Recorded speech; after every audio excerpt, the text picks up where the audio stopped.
Hello student, आज हम देखेंगे क्लास 8 का चैप्टर 2 माइक्रो ऑर्गेनिज्म। ये माइक्रो ऑर्गेनिज्म क्या होते हैं इसके बारे में हम समझेंगे।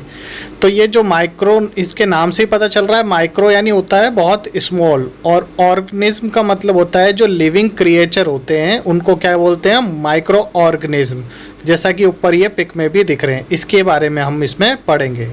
तो topics to be covered in this chapter: introduction of microorganism and microbiology, different type of microorganism, useful and harmful microorganism, avoid spreading of microorganism, condition that promote microorganism growth, prevention of food। इन सब के बारे में इस chapter में हम पढ़ने वाले हैं। तो first, among all forms of living organism existing on earth, जितने भी लिविंग ऑर्गेनिज्म होते हैं उनका एग्जिस्टेंस होता है अर्थ पर। There are few that you can see with your naked eyes, इनमें से बहुत थोड़े से होते हैं जिन्हें हम नेक्ड आइज से देख सकते हैं। Whereas there are many that you can not see with your naked eyes, इनमें से बहुत सारे ऐसे होते हैं जिन्हें हम नेक्ड आई से नहीं देख सकते हैं। तो जितने भी लिविंग ऑर्गेनिज्म होते हैं बहुत सारे होते हैं, बहुत थोड़े होते हैं जिन्हें हम आंखों से देख सकते हैं, लेकिन कई सारे ऐसे हैं जो हमें आंखों से नहीं दिखते हैं। The living organism that you fail to see with your naked eyes are called micro organism. जिन ऑर्गेनिज्म को हम आंखों से नहीं देख सकते हैं, है ना, नेकेड आइज से नहीं देख सकते हैं, उन्हीं को क्या कहते हैं, माइक्रो ऑर्गेनिज्म। ये कुछ माइक्रो ऑर्गेनिज्म के पिक नीचे बने हुए हैं। ये आपको इतने बड़े बड़े दिख रहे हैं, बट ये इतने होते नहीं है, ये माइक्रोस्कोप से देखने पर इतने बड़े दिखते हैं। The knowledge of their existence came after the discovery of cell by Robert Hooke in 1665। इसकी माइक्रो ऑर्गेनिज्म की डिस्कवरी किसके बाद हुई, सेल की डिस्कवरी के बाद। सेल की डिस्कवरी की थी रॉबर्ट हुक ने 1665 में। तो कोई भी बॉडी या कोई भी चीज़ होती है एक सेल से मिलकर बनती है या कई सारे सेल से मिलकर बनती है।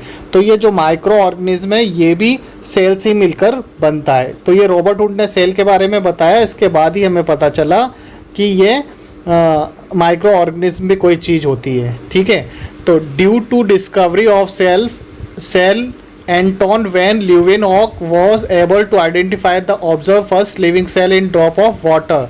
The organism observed by him was microscopic bacteria.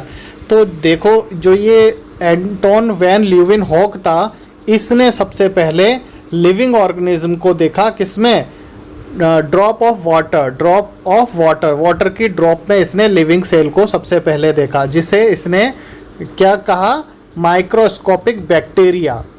जब इसने इस ऑर्गेनिज्म को देखा तो इसका नाम रखा बैक्टीरिया, क्योंकि इसने अपने माइक्रोस्कोप से देखा था, इसलिए इसका नाम माइक्रोस्कोपिक बैक्टीरिया हो गया। ये एंटन वॉन लीवेनहॉक के बगल में जो रखा है ये माइक्रोस्कोप है, ये स्मॉल थिंग को मैग्नीफाई करके बड़ा करके दिखाने के काम आता है।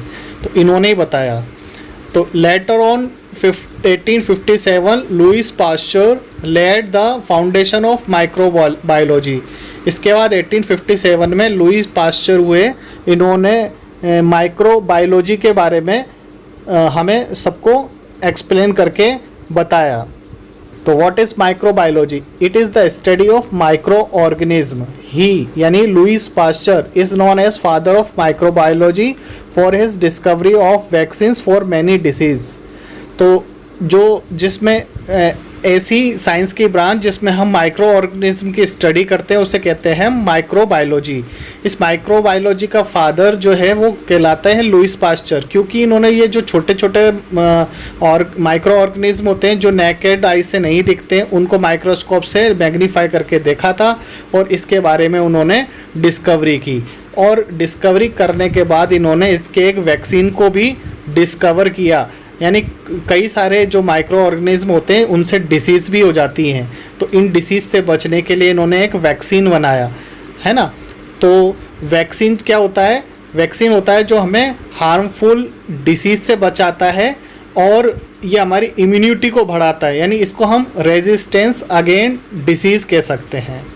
तो इस वैक्सीन के थ्रू क्या किया जाता है, हमारी बॉडी के अंदर कुछ किल्ड माइक्रो ऑर्गेनिज्म एंटर किए जाते हैं ताकि हमारे अंदर एंटीबॉडीज बिल्डअप हो जाए और उन माइक्रो ऑर्गेनिज्म को डिस्ट्रॉय कर दें, है ना। तो ये वैक्सीन कहलाता है। वेयर डू दे लिव, ये माइक्रो ऑर्गेनिज्म कहाँ रहते हैं? They can survive under all types of environmental conditions ranging from ice cold to hot springs and deserts to marshlands. They are also found in inside human bodies. ये जो micro organism होते हैं आपको pick में दिख रहे हैं side में बने बने, ये छोटे छोटे आपको समझ नहीं आ रहे होंगे क्योंकि नेकेड आई से दिखते नहीं है, माइक्रोस्कोप से दिखते हैं। तो ये जो माइक्रो ऑर्गेनिज्म होते हैं ये हर जगह पाए जाते हैं, हर जगह पाए जाते हैं, है ना। चाहे वो आइस एरिया हो, कोल्ड एरिया हो, हॉट स्प्रिंग एरिया हो, डेजर्ट हो, इवन मार्सी लैंड्स में भी ये पाए जाते हैं। ये हर जगह पर होते हैं। हम हैंड को वॉश कर लेते हैं उसके बाद भी हमारे हाथ में कई सारे माइक्रो ऑर्गेनिज्म रह जाते हैं। ये हमारे बाहर नहीं, हमारी ह्यूमन बॉडी के अंदर भी पाए जाते हैं, ठीक है। तो ये जो माइक्रो ऑर्गेनिज्म होते हैं कुछ हमारे लिए यूज़फुल भी होते हैं और कई सारे हमारे अंदर डिसीज़ भी पैदा कर देते हैं, ठीक है।